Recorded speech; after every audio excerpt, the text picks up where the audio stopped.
roast sausages with kale pesto pasta. So I have 3 of these curled sausages here. So we just pierce those with a fork. On a very large baking sheet, rimmed baking sheet, I line it with, kind of the double wide aluminum foil, just for easy cleanup. And then I put, about a pound of grapes, black grapes. What I do is I take a couple of clumps to garnish the serving platter with.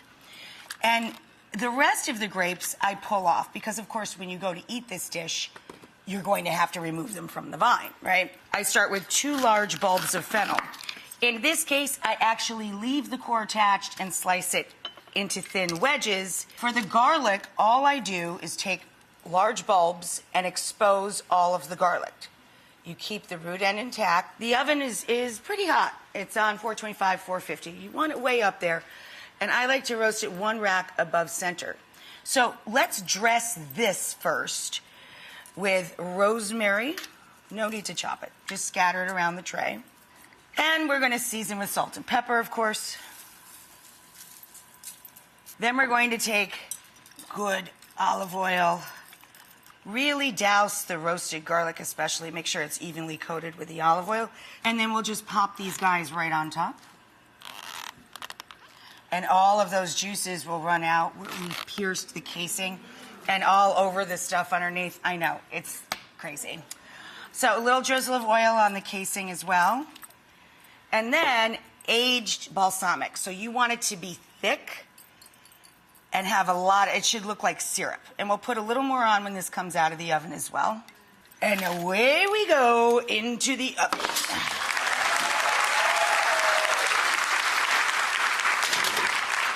Now, last thing we're gonna do is get ready to make our pesto.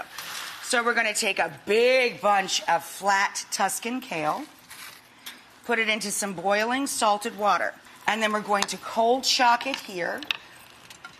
And then we're going to dry it really well to make the pesto on a kitchen towel. This is a pound of farro spaghetti. I like the flavor of a whole grain or whole wheat pasta with this, but it's delicious with any long pasta you like.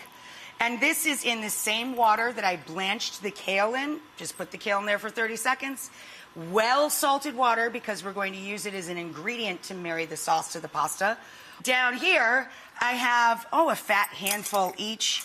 I'd say I have about a 1/2 cup to 2/3 of a cup of almonds, and I have about a 1/4 cup of pine nuts. So in the food processor, I have our kale. This is 1 bunch of flat or Italian kale. And I'm actually going to process this a little bit first just to kind of get it going and pulse chop it.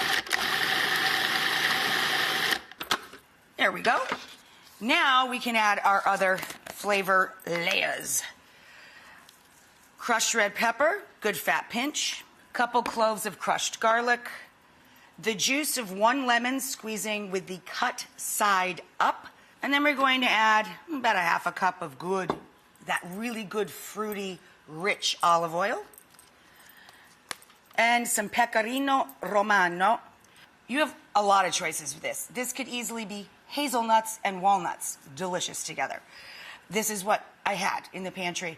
I keep the nuts in the fridge or the freezer. This guy, we then just pulse to combine. And then you can taste and add a little salt if you want.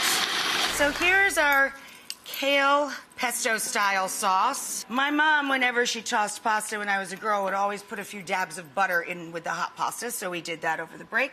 And this is the magic liquid, starchy, salty water. So we're going to add that to marry the pasta to the sauce. We always cook pasta 1 to 2 minutes less than the package directions. Why? Because of this. This is called carryover cooking. So here's the pasta course. This would be served as the primi, the first course.